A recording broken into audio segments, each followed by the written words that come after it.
Hi there, and welcome to Inside the Wooniverse, a podcast brought to you from the corner of Fringe and Maine. I'm your host, Colette Baron-Reid. Joining us today is the most awesome human on the planet. It is British psychologist, author, and broadcaster Robert Holden, Ph.D. Robert's innovative work in the field of psychology and spirituality has been featured literally everywhere on The Oprah Winfrey Show, Good Morning America, on PBS, on BBC, etc., and so many more places. In addition to being a personal and professional coach, Robert is the founder of the Happiness Project and the author of 10 best-selling books. All of them were best-selling books, some of which include Happiness Now, Be Happy, one of my favorites, Holy Shift, and then Shift Happens. And now, which I'm so excited about, his new book. It's called Higher Purpose. And Robert is also one of the greatest teachers on the planet when it comes to one of the oldest self-awareness tools on earth, the Enneagram, which we will dive into today too. Robert, we know you give workshops and seminars all over the world, and we are thrilled that you are here with us today. It has been impossible to nail you down, but here you are. I'm so excited.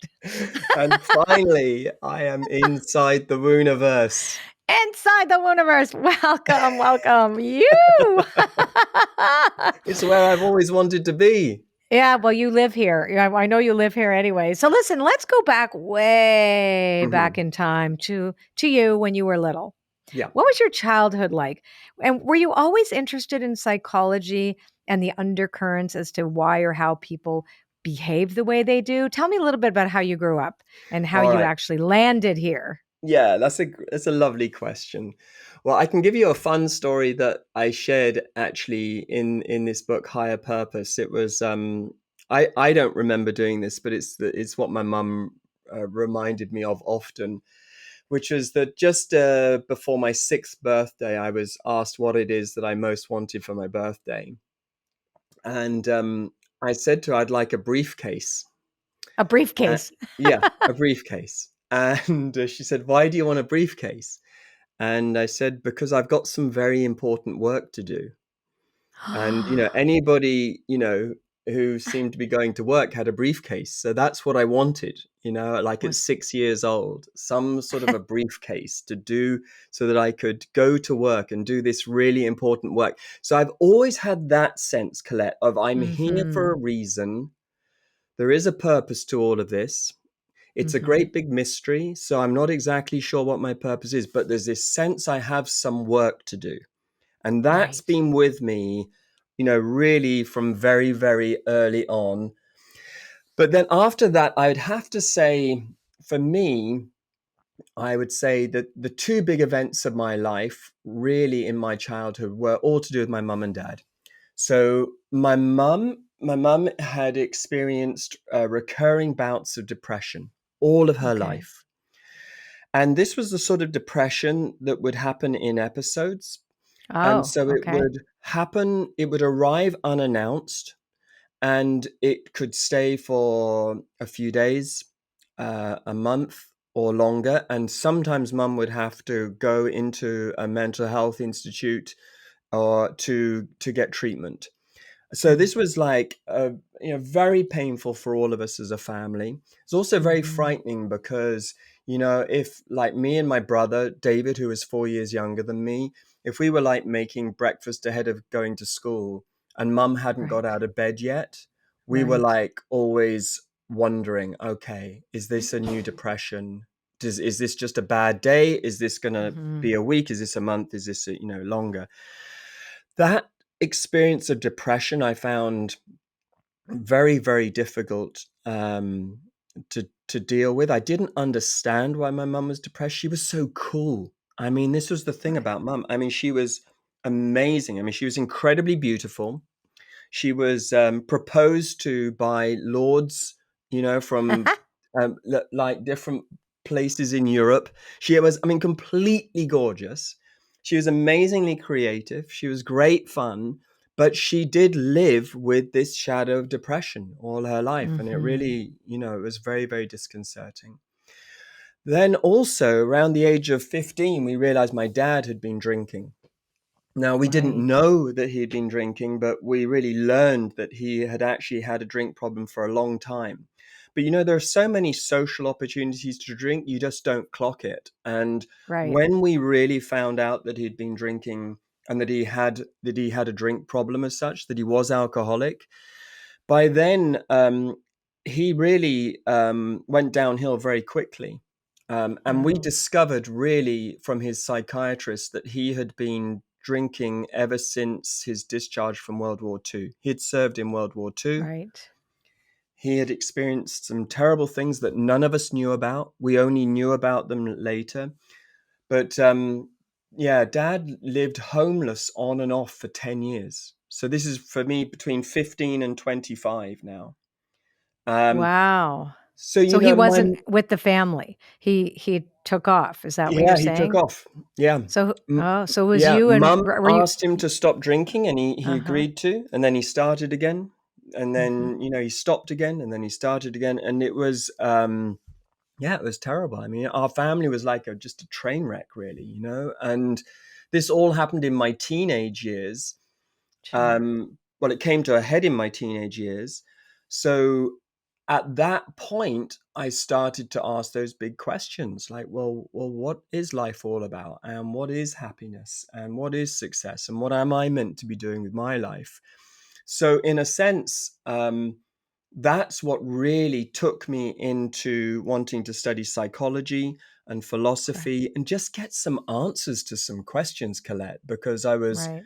essentially bewildered and confused. And frankly, the last thing I wanted to do was just go and get a job and behave normally. Right. When I It's hadn't yeah. experienced that in my own Yeah. family. So I'd have to say that it was my parents' wounds that really were the catalyst for my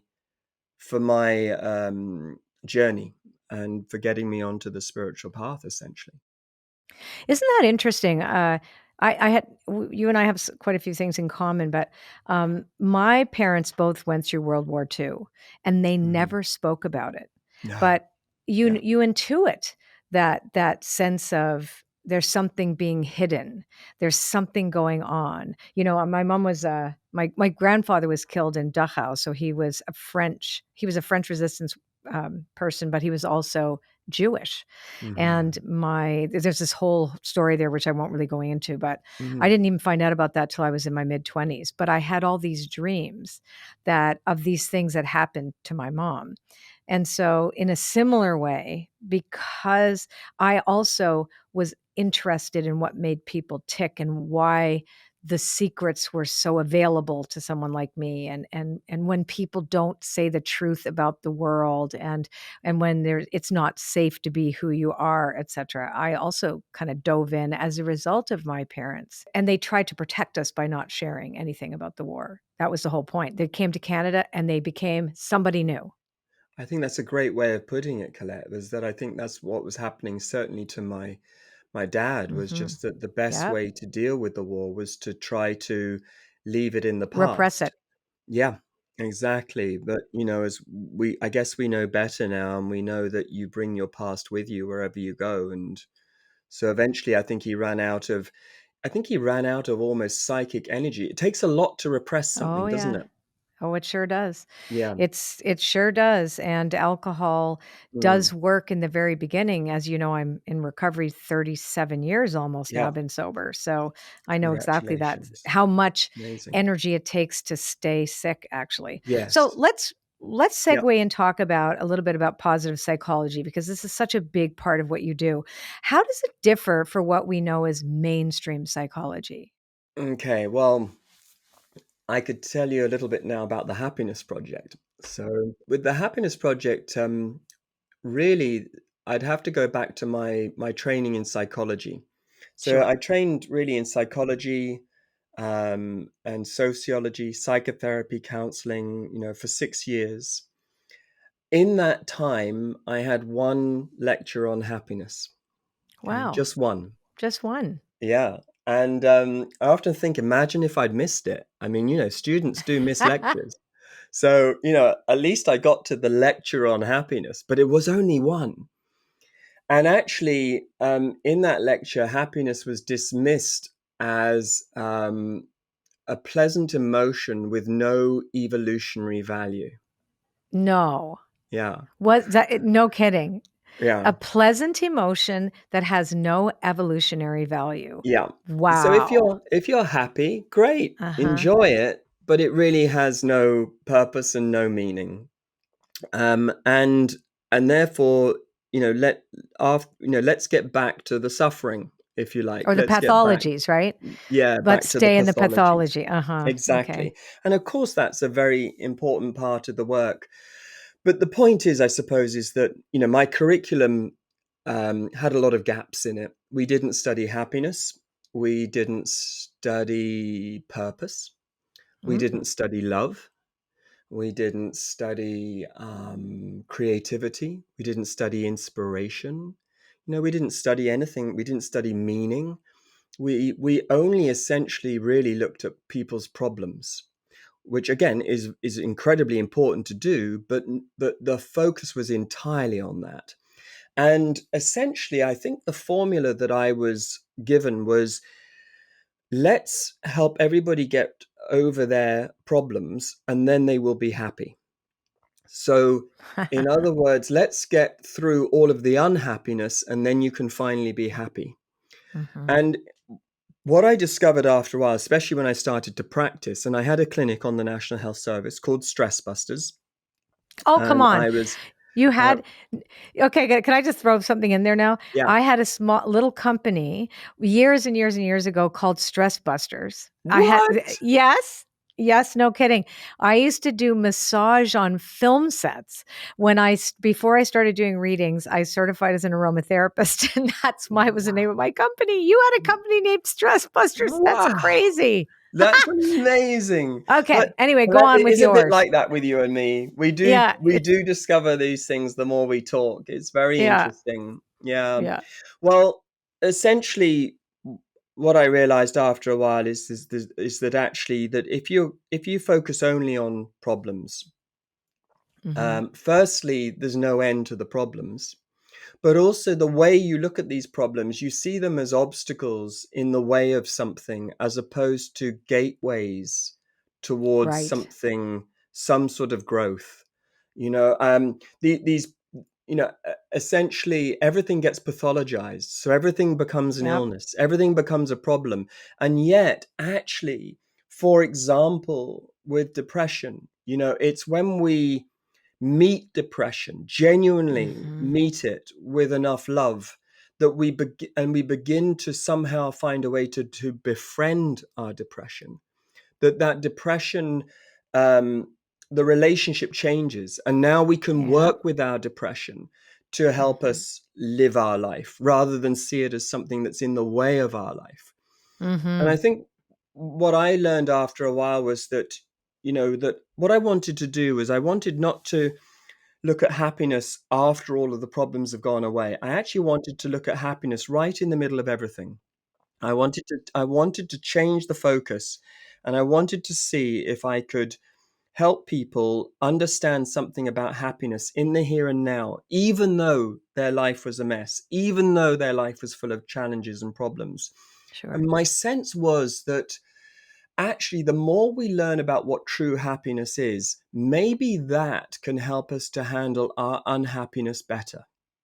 Right. Okay, if that makes sense. Oh, That was the yeah. work. That was the work. And so, what I did was, I created an experiment, which was an 8-week happiness program, where I was going to take people through the 8-week program and see if we could help them to be happier, in spite of all the challenges of their life, in Yep. spite of all of the problems and the difficulties.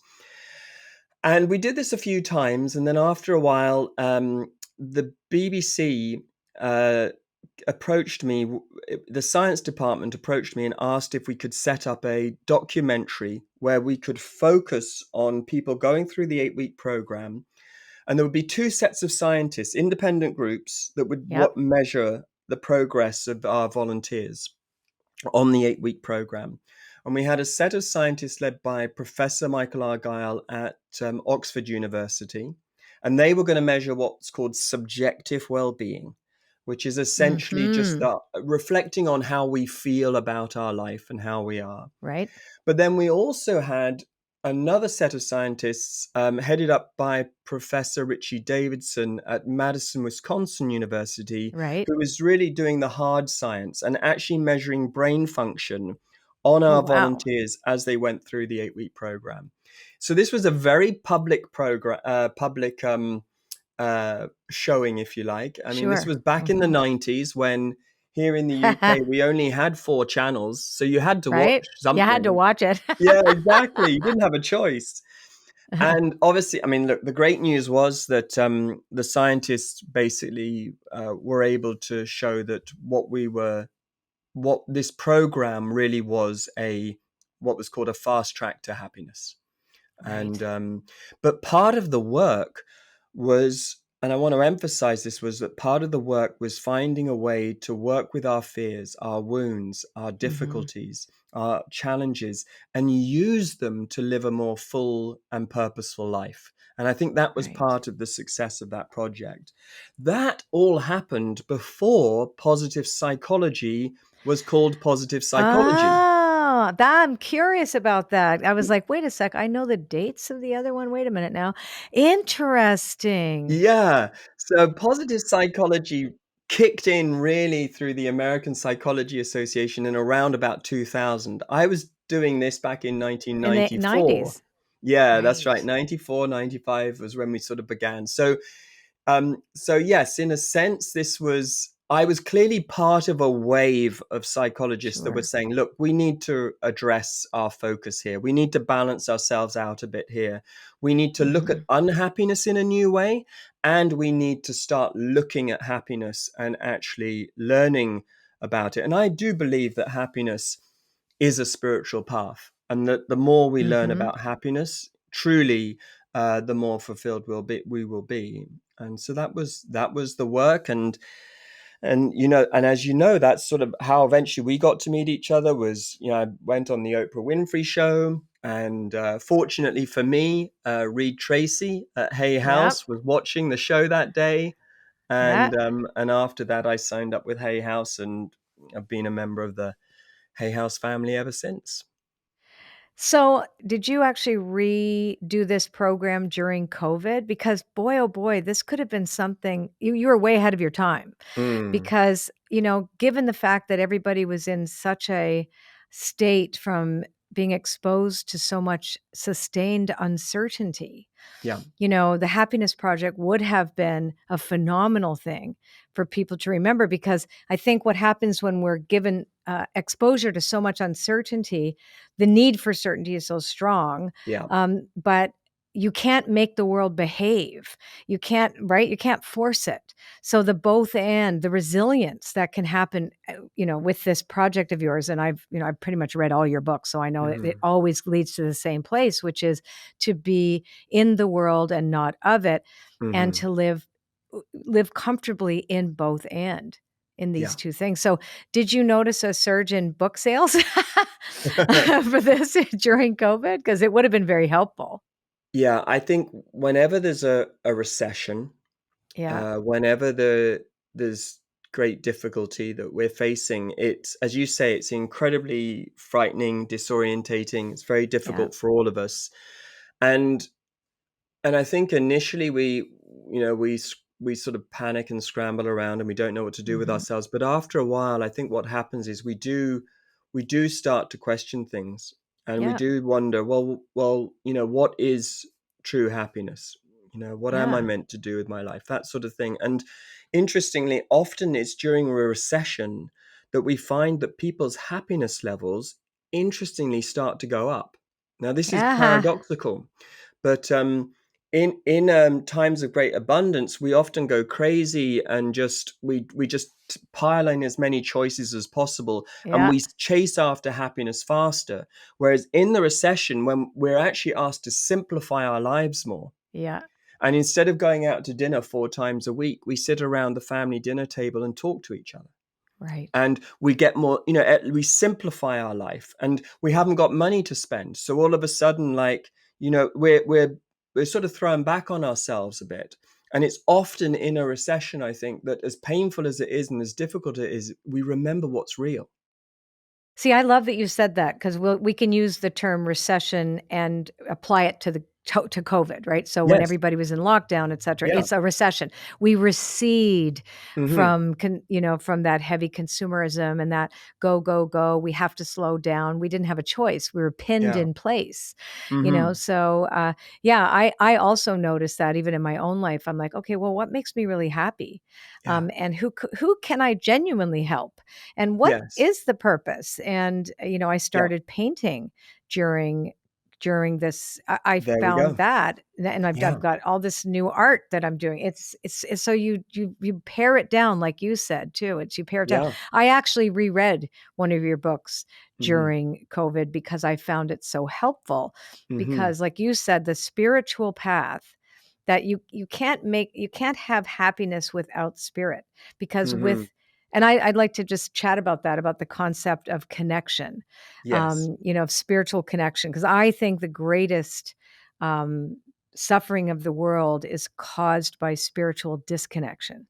Yes. So can we chat a little bit about that too? And because your new book is, For the higher sure. purpose speaks about that. Yeah, absolutely, Colette. I mean, well, one link here would be that with the Happiness Project, I really feel the purpose of that project was to help people to stop searching for happiness and to Right. start following their joy.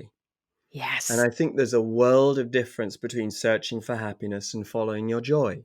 Yep. Searching for happiness immediately places happiness outside you. So Yep. now you have to go and, search all over the place for it. And that's scary. Whereas Yeah. following your joy, you are essentially responding to an impulse inside you. Yeah. And, now joy becomes your compass, and joy Right. becomes your guide, and joy becomes something that helps you to connect to a higher power and to a greater Yep. purpose. Yeah, for sure. Colette, I mean, I am in no doubt that, humanity has a wound, and the wound is our sense of separateness. Yeah, that's what I think. That's the cause of all our trauma. It is, yeah. It's the cause of every trauma there is. We have a story that we've fallen from grace. So we think we're being kicked out of heaven. We have another story, which is that we're separate from nature, that we don't even Yep. really belong to nature. We say that we'll be stewards of nature, but we don't really believe we belong to nature. So we're Right. separate from nature too. Then we look at each other and we feel separate from each other, and we have separate nationalities and separate cultures and separate races. And you can just see that this sense of separateness, which Albert Einstein called the optical delusion. The Yeah. optical delusion. Yep. Yeah. Mhm. Because nobody's separate, really. Yeah. But it looks like we are. But that sense of separateness is the great trauma, I think, that we're all Mhm. going through. And it is the cause of war. It is the cause of conflict. It is the cause of racism. It is the cause of everything that causes us suffering. And Yep. our great work is, I think, to repair that Mhm. optical delusion, that we Totally. we experience for sure. And I think all of my work in the end has been about that. Actually, I think that's when my mum's depression, when I really would sit with her and ask her about it, because depression, by the way, I think is quite a lazy diagnosis. Uh-huh. And Yeah. when I would really ask my mum what it's about, it was loneliness. She felt this sense of loneliness, like she was, an island and not able to make contact with the rest of the world somehow. Um, Mhm. and that sense of loneliness, I mean, that's only escalated in recent times in our societies. Yep. Across the world, loneliness is considered to be, escalating more than ever before, even though there's 7 billion of us, even though we have mobile devices, even though we have all this way to connect with each other. That sense of loneliness is very big. And again, I think that's an expression of this sense of separateness. Hence, the need to experience some sort of a greater power, a higher power in our life, for sure. Let's talk about the impetus of your new book. So you wrote that obviously in the past couple of years while we were under lockdown, and I That was spoke my to you. COVID project. That was your COVID project. So, what? What was the impetus for the writing of that? What was, because I know you're always very inspired when you get down to Mm. write, and you had that oracle card, the bear, which is to hunker down and do it and Yep. separate out until you are finished. So tell Yeah. me about the throughway of your thinking for that book. Yeah. Well, I think one of the things I noticed, especially at the beginning of COVID, was how the people in my life who were really on purpose and were Hmm. truly living a purpose centered life were very sustained by that sense of purpose. It Yep. made them resilient. They were agile. Yep. They were available to inspiration. They were reinventing themselves often, Yep. like everybody else. Like my friend who ran the restaurant who is now doing a takeaway service. Right. Because that's what you had to do at the beginning of COVID, wasn't Yep. it? Like, you had to go from people sitting in your restaurant to home delivery. Well, I'll send the food out to everybody. I found that people who were on purpose were very, very resilient. And I was really inspired by that. And they were working with COVID as an invitation. Yeah, that's what we did. Yeah. 100%. Yeah. Ooh, I wonder what we need to pivot next with. There, that's it. How do we Yeah. serve? We have to find a different way. It was almost inspiring. It felt inspiring and Yeah, scary, but absolutely. inspiring. Exactly. It was scare We were as scared as everybody else, but somehow we could call upon that greater sense of purpose to Uh-huh. support us. Now, at the same time, there were other people in my life who weren't so purpose centered, if you like. But what I noticed was they were starting to talk about purpose and meaning. And they Yep. were starting to talk about, well, hold on, now that I've got all this free time, you know, maybe I would like to start painting a bit more. And maybe I would like to spend some time in the garden. Hey, and I don't have to do that commute anymore. And I don't have to go into the office and do that job that I don't like. But hey, it pays the bills. And so there was this new conversation emerging as well around purpose and meaning and living a life, we love rather than one we just have to get through. So I think that was all part of it, very much. And I think so therefore the timing was right, Colette, for Hmm. me to really do this. Um, I want to and ask you I, something. I yes. want to ask you something about this. So, I have a theory, and I want to hear your theory about Mm, this. So, I believe that our purpose is built into us when we're born, that we literally have the blueprint for our purpose, that we don't have to look for it outside us. Everybody wants to look, where's my purpose? What's my purpose? yeah. And I believe 1,000% it's right here waiting for us to notice it and to hear it and Yeah. to be inspired, which is of the spirit. Yeah. What's your idea about this? Yeah, well, I completely agree with you, Colette. For 10 years, I hosted a radio show with Hay House Yeah. called Shift Happens. We were often on the same day, weren't we? And Yep. we could have little chats to each other in between the shows. But the most common question I was asked in those 10 years, it was a talk radio show. The most common question was, how do I find my purpose? Yep. And that was the question everybody asked. And in a sense, you know, what became clear to me really was that for a lot of people, firstly, they were scared they didn't have a purpose. Mm-hmm. So actually, what they were experiencing is what I call purpose anxiety, the fear that I haven't got a purpose. What if Yeah. I'm the odd one out? What if everybody else has got a purpose in life, but I'm the one that hasn't got a purpose?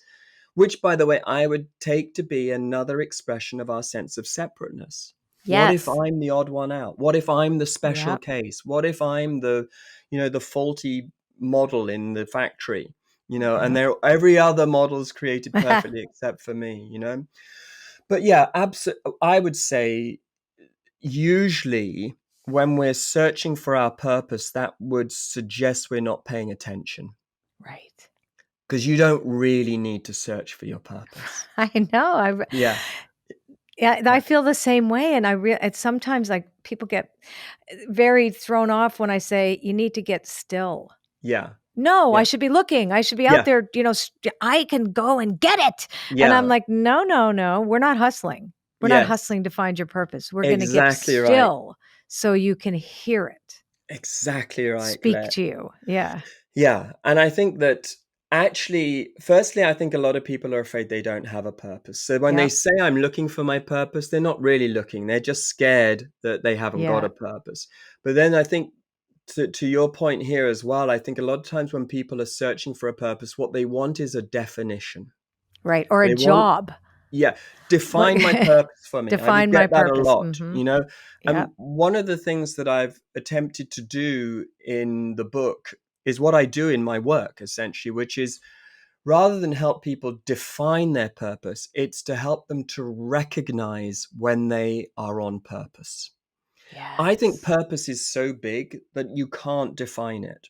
I Mm-hmm. think it's undefinable. I think the soul's undefinable. I think you and I Yep. are undefinable. Let's not define ourselves. That would be a lack of imagination. Instead of trying to define ourselves, let's appreciate who we are. Let's recognize ourselves. Let's express ourselves. So, my work is really about helping people recognize when they are on purpose. And that's Yeah. easy to do when you know how. Yeah. And Right. that's really what I'm helping people to do. That's fantastic. Oh, I can hardly wait to dive into this. Oh, okay. So let's switch topics a little bit because you're Yeah. actually one of the greatest teachers on the Enneagram around the world. I mean, you're actually known as that. For our listeners at home who have never heard of the system, I just want to get into the simplicity of it. What the heck is an Enneagram? Yeah, the Enneagram. Wow. Well, let's even start with the name. I mean, it's it doesn't sound great, does it? Enneagram? Like, what is the Enneagram? That's not good branding. Sounds like Um, something's coming to the house, right? You're getting an Enneagram. Uh yeah, oh. exactly. So Enneagram is a Greek word, compound word. It means model of nine.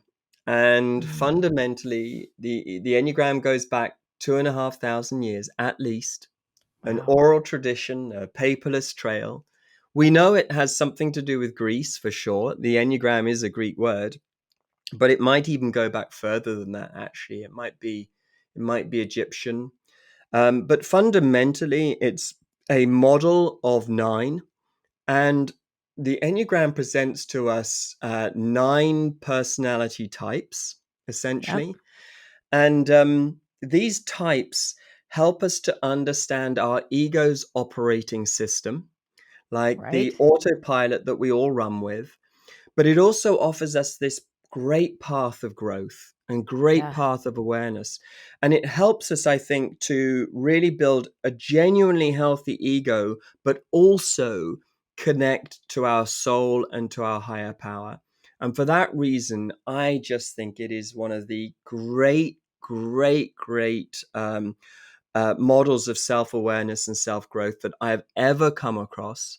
And Colette, I do feel most on purpose when I am teaching the Enneagram for sure. I've included a chapter on Enneagram and purpose in Yeah. Higher Purpose for Yeah. sure. And I Yeah. love to teach it. And in fact, even tomorrow, I'm heading to Greece to teach for Oh, 4 days on the Enneagram. oh, I'm So so I'm super jealous. I want excited. to come. Yeah. But, once people get the hang of the Enneagram, they love it. And, Yeah, I and I love love it. to teach it here, there, and everywhere. Last week, I was with Unilever teaching leadership in the Enneagram. Wow. Um, I've got a program coming up with Caroline Mace where we're going to do purpose in the Enneagram together. I've signed Um, up for that. oh, amazing. But, I mean, once you discover it, it's great. But Colette, can I ask you as well, Yeah. what is it that you love about the Enneagram? What sort of sparked your interest and your love? My fascination for the Enneagram, first of all, I took the test and the test was so on point. I'm a 7 Mm, with an 8 wing. So I totally understood myself. I was reading it going, wow, that is so me. yeah. So it was kind of like being witnessed by some strange numeric equation, but Yes. so deeply because the Enneagram is not. It is complex. It is not a simplistic. It's 9 numbers, but it's not Hmm. simple. It really speaks to so many different layers of the persona. And I could see how I've evolved. So it Yeah. has helped me evolve. Um, like when it's healthy, when I'm off track, and I can notice that. So because I know when I'm off, like when the 7 is off, like I know exactly, oh, here I go. Yeah. Oh boy, we're going manic now. Yeah. We're a little over enthusiastic. No, no, no. But it's also helped me understand other people, and Mm, my friendships with people. So I mm, think for anyone that knows others, that works with others, having an understanding of the Enneagram really helps you understand or want to understand others, but yeah. also that you have facets of every single one of these in you. So I am not just a 7.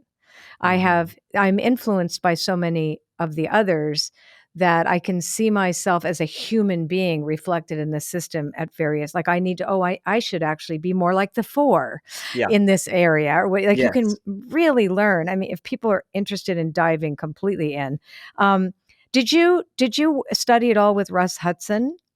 That's how I began. That's how I began. Yeah. Yeah, so Russ, wow. I mean, Russ was my first teacher, along with his partner Don Riso, who's Okay. sadly not with us anymore. Yeah. But yeah, this would have been back in 2003. And Hmm. actually, it was pretty radical, really, because what had happened was that I was in Helsinki and I was picking up my doctorate in the morning. There was a big lavish ceremony Wow. for the doctorate. And then in the afternoon, my friend Marika Borg, who's like the Oprah Winfrey of Finland, she's a Oh, household wow. name there and does all this amazing work. She took me to a cafe called Robert's Cafe, Oh, and she said, perfect. I brought you here, Robert, because they serve great coffee and I'm going to introduce you to the Enneagram.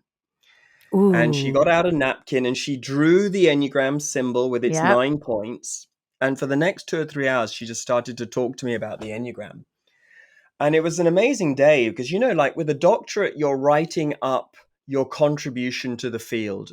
And so, Right. in a way, you're writing up what you've been up to.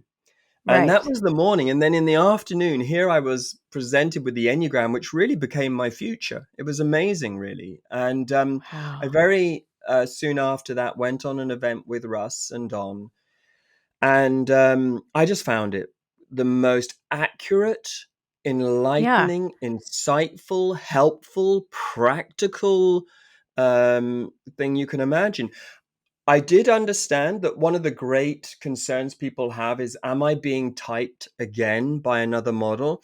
But once you understand that your type isn't your identity, it's No, the it's fluid. operating system of your ego.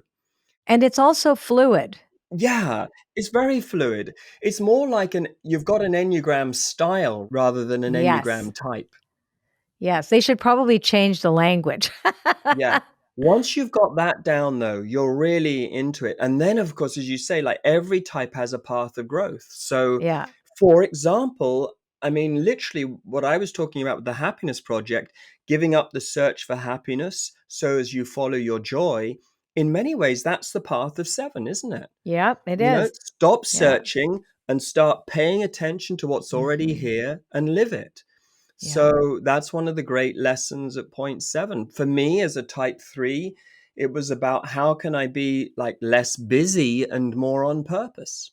That was one Interesting. of What would an 8 be? so the 8 is called the challenger. That's my And husband. yeah, I have to know. the names that we give to the Enneagram types point out a person's outlook and Yeah. also the sort of social role that they want to take on. So Mm. the challenger is looking for a challenge in life. They want a Yeah. challenge. They want to feel fully alive. They want to take life on. They want to play big. They want to give it their full go. You That's know, him. that's the challenge, that's the challenger. And in fact, if they don't have a challenge, they often like Miserable. yeah, miserable, absolutely Miserable. miserable. Yep. Yeah. So they And they have to need a get the challenge. challenge right. Well, That's the there other you go. there So you go. there's the Yeah. great work. The great work is, what is the real challenge of my life? Yeah. Yeah. What is the real challenge of my life? I might have built an empire, but Uh, have I learned to pay attention to the language of my heart? Oh, that is so Th- meaningful. That I'm might be the challenge of mhm. our life. Who Yeah. knows? But, it's like sometimes the big challenge is so close, we don't even see it. And whilst we're running off building empires and doing everything else, which looks really big, the really big thing might be really close to home. Maybe it's, have I learned to experience the love of God? Yeah. Could it be that? I think the issue that we have around what is big and what is small is what we're conditioned to see as For sure. big or small, as Yeah. meaningful, less Yeah. meaningful, as prosperous, less prosperous. All of those things that are built into our social order that is Yes. changing. I mean, we're really in the big experiment right now. Yeah. Nobody really knows how we're going to end up, but everything is Yeah. up for grabs, Yeah. and there's so much to change. But what Hmm. doesn't change are these ancient systems like the Hmm. Enneagram, because that is universality. Like that is all about the universal human. That is about a soulful being that is conscious and evolving, and the capacity to evolve is there, which is why I consider the Enneagram an oracular tool, because Yes. it speaks wisdom, right? That's what the whole point of oracles are. They're not about predicting the future, they're about No. tracking where we are and navigating this moment so that we can choose, because we Yeah. are choosers, we are deciders before we are Hmm. doers. That's a quote from the ancient runes. So that's what I love about the Enneagram. And I love the way you teach it, because one of the things that you teach is about how it can help us release our inner blocks. Hmm. Can you speak a little bit about that? Well, that is very much what the Enneagram was for, right in the beginning, was Hmm. this idea that really, life is on our side. There Yeah. is guidance, there is wisdom, there is love available to us every step of the way.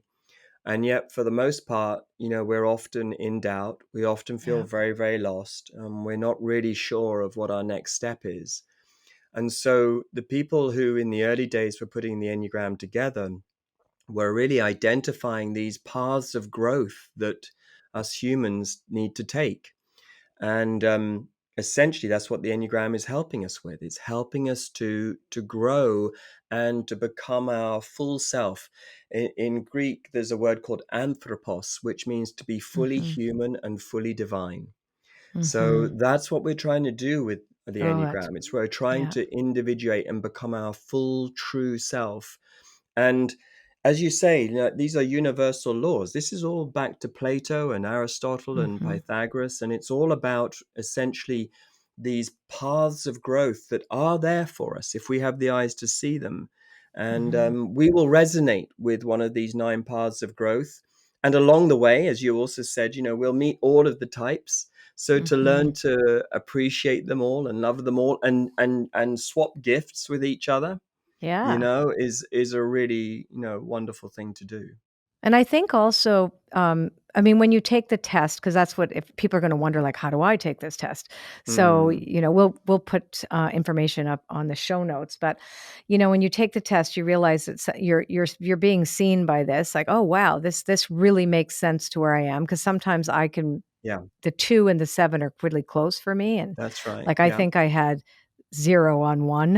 And I had, like, zip. I mean, and it was just very interesting, like, all my answers were in one section.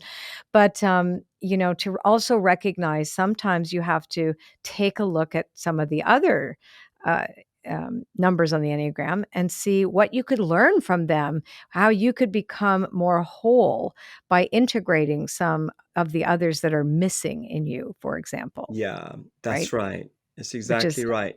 a lot So more you can use complex. the Enneagram in such a way that those nine types, those 9 points on the Enneagram Yeah. become like nine meditation seats. Yeah. And so you can say, well, I'm going to go and sit on meditation seat number one for a moment and really find the gift there, for example. And you become, yeah, the idea is you do, but you're becoming more whole, more rounded. Yeah. And also, like, you're using the Enneagram to almost like nine lenses. So, for Right. example, when I worked with Dove and the Real Beauty campaign in Yeah. Canada, in North America, around the world, I coached three of the presidents of Dove. Um, and when I was working with the leadership team, we used the Enneagram to look at beauty.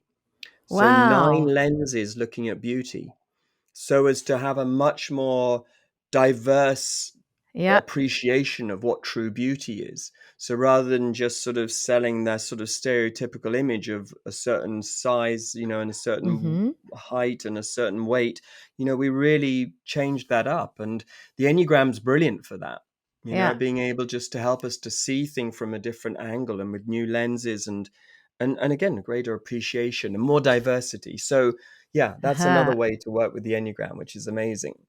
I love that. Okay, so let's pull a card together and to see if Please. there's anything else the Wooniverse wants us to talk about. What are we picking from today? We're going to pick from, do you have the spirit animal deck? That was your favorite Yes. deck. Let's pick Yeah, from the for one you sure. have. Love Okay. that deck. Yes, I was so thrilled when you wrote me that you were all picking that up in you were in Findhorn choosing from my card deck. I was very happy. Yeah, there was a Okay. bunch of friends of us. We were sitting around the table, and yeah, we just had this great, great conversation after we picked your cards. They were so brilliant. But also, by the way, it's not the cards. Can I tell you, Colette? It's your descriptions. It's how you write the descriptions for the card. They are masterful. Thank you. They're so good. We all were stopped by every single description and the invitation to meditate that you give us. Oh, they're so amazing. Yeah. So that's why I Well, had to that write to you immediately and thank you. oh, thank you. Well, it is the writing of the actual oracles work. They don't work just with the pictures, and my oracles Yeah. don't. They aren't meant to. They are meant to be complex and speak to the spirit in a way that only writing can do. So they go Hmm. together. But you could pick numbers out of a hat, and if it equates to the writing, it will still speak to you the same way. It wouldn't work the same way just with the pictures. Although they Hmm. go together, right? So thank you for Yeah. noticing that. Yes. Yeah. Okay, so I've got them in my hand, and you're going to say when. Okay. When Okay, top, middle, or bottom? top straight up. Okay. We are meant to speak about moth spirit, which is about surrendering. Brilliant. Oh, I love that. So I'm going to go first. The concept of surrender is about us giving up control. Hmm. And I think that speaks to the strident need for certainty that we all have, that we have to Mm. see things a certain way, and therefore we don't leave space for all the others. Yeah. So for me, that's what this card represents, just in a nutshell, and goes along with happiness comes when we let go our tight hold on how things should be, and we see Yeah. the beauty of how things are. What do you Yeah. think? Love that. Love that. Yeah, for me, I think the first thing that comes up is surrendering all attempts to do something by myself. Ooh, I love that. Yeah. I just seem to run into trouble in my life whenever I'm trying to do it by myself. You know, Right. even when that comes to, writing a book, or a poem or a newsletter, running my business, having a coaching conversation with somebody, when I'm trying to do it by myself, I just run into trouble. And yet, I have that old habit of wanting to be self-reliant. That would go back Right. to the trauma of mum and dad. I had to be self-reliant as a Yep. teenager, but self-reliance is cool, but it can too much of a good thing isn't a Yeah. good thing. And so I think I've learned to be what I call less dysfunctionally independent Right. and That's a more good one. surrendered, more open and available to that help. So I see surrender as that, now as a really cool invitation for allowing more inspiration and grace to come through. Yeah. Well, I love that you said that about grace, because when I got clean and sober, when I hit bottom, that was the first moment of surrender Yeah. where I literally surrendered in absolute faith without any certainty. Like, I Mm, had no idea. All I knew was that I couldn't keep going. I just I had love no that. clue, and I remembered what that felt like. It's like to lean Mhm. back and to surrender, just to say, "Okay, I'm trusting that the world will catch me, and there Yeah. be another step into the unknown." So I Wow. do think surrendering that you said, I love the dysfunctional independence to a Yeah. partnership with spirit. Yeah, absolutely. Beautifully said. And, I know for myself as well, often I can resist surrender as much as anything. And yet the relief Right? of finally surrendering. It feels so good. It's like, why didn't I think of this before? Yeah, It's because yeah, for sometimes sure. we just can't. And I think it's also because of Mm, that instinct for survival.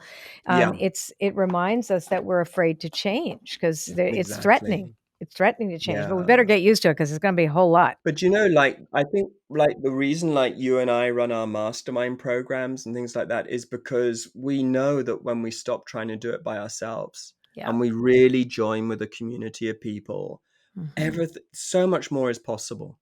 And It's so again, I true. think this comes back to the great wound that humanity is dealing with, which is we're trying to deal with things by ourselves instead of by a higher power and in community. And yet when we do join in and get the support of a community and like everything that you're doing, Colette, that's when the whole new level of inspiration and grace appears for sure. I love it. I love it. Hmm.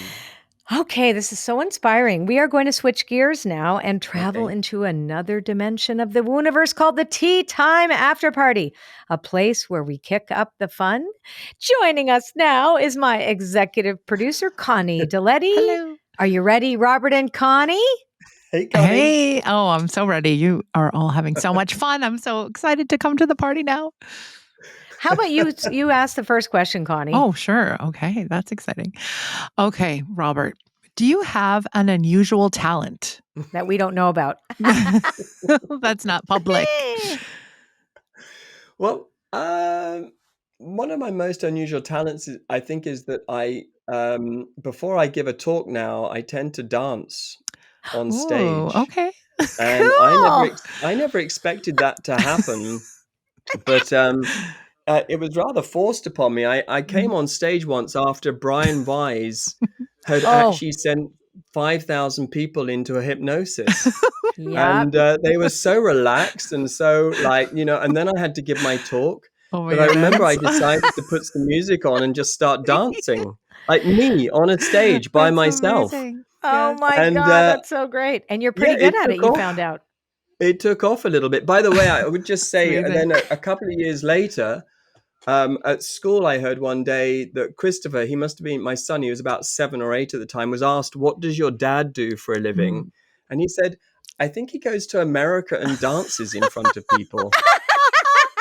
Yes, that's That's wonderful. Yeah, hysterical. that's great. Oh my God. Wow, amazing. Okay, I have another question. What is the zaniest fashion trend you've ever rocked? Mm. Well, look, heavy metal was a big thing for me when I was younger. Iron Maiden, Motorhead, they were my they were my boys. I mean, a Motorhead concert was a thing of great beauty. AC/DC concerts, I used to love going to ACD concerts. You'd have this line of people as you were going into the stadium who were praying for you. They had the Bible and they were praying for you because you were about to go and watch AC/DC. Which Wow. I always thought was very lovely of them to do so. Very Mhm. nice, Did you very have the kind. hair? But I had the long hair. Ah, I was in a rock band called Nervous, and nervous. Oh. I love it. yeah, and that's my music, and I still go to concerts. I mean, I went to see Whitesnake recently, No with kidding. David Coverdale, who's still Yeah, going. I So that's like pretty good. Whitesnake. So that was I have never let that go. I mean, that music's amazing. Brilliant.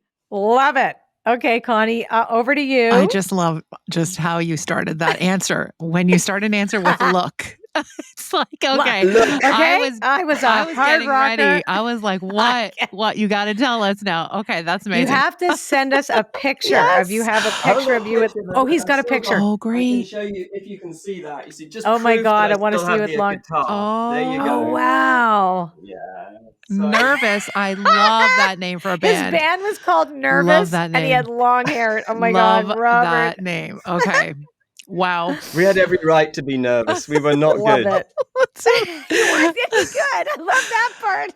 so I think this is the next question, which we Yeah. may already have the answer. If you could be wildly successful in another profession, what would you choose? Oh my God. rock star? I mean, Yeah. pretty Hey. much. Oh Yeah. my. Yeah, that is pretty good, isn't it? Oh my God. Yeah, I mean, obviously, to be a rock guitarist would be a great thing. I mean, it would. It Yeah, would. that is absolutely true. It just So, would. You want to be a rock star? Yeah. Why if not? I could do that, but also, can I tell you as well, if I Yeah. could be in any band in the world, Mm, Okay. it would be Earth, Wind and Fire. okay. I Earth, Wind, and think if you Fire. want a band that has come into the planet and just delivering joy left, right, and Mm, center, it yeah. would be Earth, Wind and Fire, and I think they're amazing. I would be a backup singer for Crosby, Stills, Nash and Young. Oh, that's Which is another. Those are my people. Those are my I would be a people. backup singer for Earth, Wind and Fire, and I wouldn't even sing. I'd just mime. You In fact, just I told them mime. that You once. dancing. I You would actually be a moved them backup once. dancer for Earth, Wind, and Fire. Yeah, Seriously, dancer. You could Yeah. be a dancer. Yeah. I could That's be a so dancer. good. In fact, one time, can I tell you, I was at an Yes, Earth, tell Wind and us. Fire concert once, and I was just dancing away, and there were these girls behind me in the encore jumped over their seats to come and dance with me, and it turned Wow. out they were the wives of Earth, Wind and Fire, What? Oh, No. and they amazing. took me What? backstage to Oh, go and no. meet the guys. Oh, And that cool. was You must really have cool. been That was really one of the good. greatest times of my life, Oh, that's great. and that was Wow. amazing. So yeah, That's very cool. What is the best or worst job you've ever had, like when you were younger? Like a first type of job? yeah. Okay. Well, I think the big one probably was I was working on the New York stock market for an investment bank called Bear Stearns Hmm. that no longer exists. Bear Stearns, may they rest in peace. And it was on Wall Street. Oh, wow. And I had now this is the strangeness of life. I was offered a job that essentially guaranteed me $1 million salary pretty quickly. Okay. Not straight away, Yeah. but pretty quickly. So, by Mhm. then I was meditating and praying, and I said, I sat down and I said to my, my higher team, good news, everybody. I've just been given this I'm gonna great be job. I'm rich. sure you're aware. Right. I'm sure you're aware I've been given this job. I'm just checking Yeah. in. I know it's going to be a yes, but I thought I should just, out of politeness, check in with you. Right. And astonishingly, it was no. Right. This job's not for you. Mhm. So anyway, I gave them more time to reconsider their their position, Right. and took several weeks over this, going back to them again and again.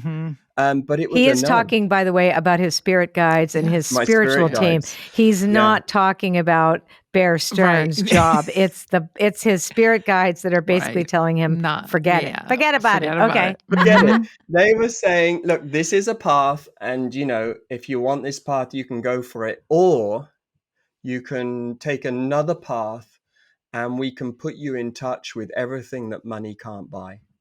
Oh, Mm. jeez. Mhm. That's beautiful. Yeah. Yeah. So, And it certainly hasn't hurt you any. Well, that's so That's interesting. amazing. Okay. I have another question. So fascinating. Do you observe any superstitions? I'm trying not to. It's okay. You can tell us. This is truth telling. Safe container, Robert. It's a safe container. This says, this is a safe I know, container. I know. Only It's so tough, thousands isn't of it? people will hear about it. Only. Yeah, no, but Only. it's to do. Look, I support a football team, a soccer team, right, Soccer called team. West Ham United, Okay. and we don't win very often. Okay. It's one of the reasons why I became a philosopher, is because my football team never wins, and it's difficult. And so when they do win, I have to backtrack and think, what was it that I did that made the result go right? Right. A pair of socks, So, a hat, it's that lucky sort hat. of thing. And so then it'll be about wearing the right socks and the right underpants, Oh, just to that's make sure that hilarious. West Ham have a good result again today. So where are you at right now? What would you wear to the next West Ham game? Yeah. The next West Ham game, I would, because we're not doing well right now. It has to No, be you're said. not. We've lost. West We Ham. have lost a few games. It's okay. Actually, my lucky mascot is to bring my son Christopher. When he Okay. goes, They win. they They seem win. to win. Okay. And in fact, Oh. if I come with him, everyone around us is really excited.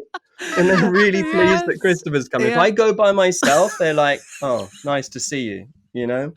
Oh my Oh, gosh. So he's great. my lucky mascot. That's amazing. This is Thank hilarious. you. Mhm. Anyway, thank you so much for joining us Oh my today God, to this was learn. fun, this bit. That's so glad you Glad you liked liked it. it. Yeah, Yeah. I love it.